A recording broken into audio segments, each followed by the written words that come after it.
All right, the moment we've all been waiting for, throwing on the wheel. The first and most important thing you need to learn about throwing is how to center. Before we get started, let's go over a few things about the wheel. First, you have your wheel that can spin in either direction, the wheel's table to set our tools on, we have our seat, and of course our pedal to adjust our speed. Wheel throwing requires a lot of force.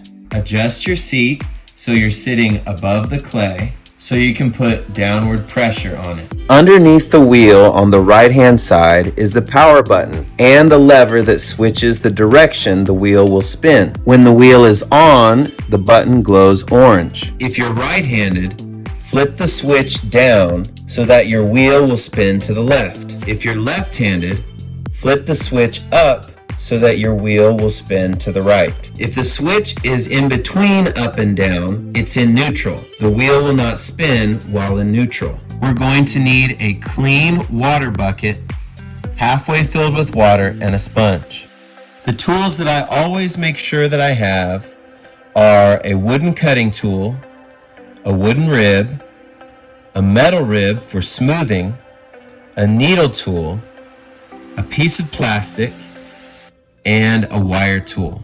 Now let's grab our pre-wedged clay and cut a piece off of the top. You don't want to get more clay than you can handle. Get a piece small enough that you can have power over the clay. Now we're going to slap or smack our clay into a hockey puck shape that is just the right shape for throwing. Okay, so first let's clear the wheel of any grit or dry clay. Wring out your sponge before you clean the wheel. You want to use a damp sponge so that the clay will stick. Throw it to the wheel with a good thud. The rings on the wheel show us that our clay is off center. Take your hand and slide the clay closer to center. Now step on your pedal to spin the wheel to see if you need to make adjustments. Pat the clay with your hands rapidly to get the clay even closer to center. And there you have it. Now it's time for the first stage, centering, the most difficult part of the throwing process. Drip some water onto the clay so that you feel your hands slide without resistance. As soon as we wet our clay, we're always going to clean our wheel. Now, push in with the palm of your left hand and down with your right. To center, your hands must be steady. You must lock your elbow into your knee. Your legs are 4 times as strong as your arms. If your clay is too dry, it will start to feel gritty and uncomfortable. It can feel like sandpaper against your skin. Make sure to clean your wheel, clean the bottom of your hand, and add water so that your hand will slide. Push the clay in with your left, and then down with your right. This back and forth process will cause the clay to rise and fall, centering the clay.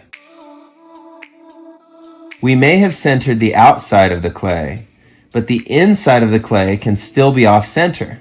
So we're going to make a cone. Squeezing the clay with both hands, force the clay upward. If a hole forms, straighten the top so it doesn't trap an air bubble. We're not ready for the donut phase yet. Push in and down to make the clay go higher. If you pull up, you'll tear the clay off the wheel. Repeat this process again and again until the clay is centered. When the clay is perfectly centered, while wet, you should be able to rest your hand on the clay without wobbling. When your hands get covered in slip, it can be difficult to work with. You can scrape it off in your water bucket or use a wooden rib. Well, that about wraps up our video. And in the immortal words of Macaulay Culkin, you guys give up or you're thirsty for more? So if you're thirsty for more, go ahead and click on the next video. Have a great day.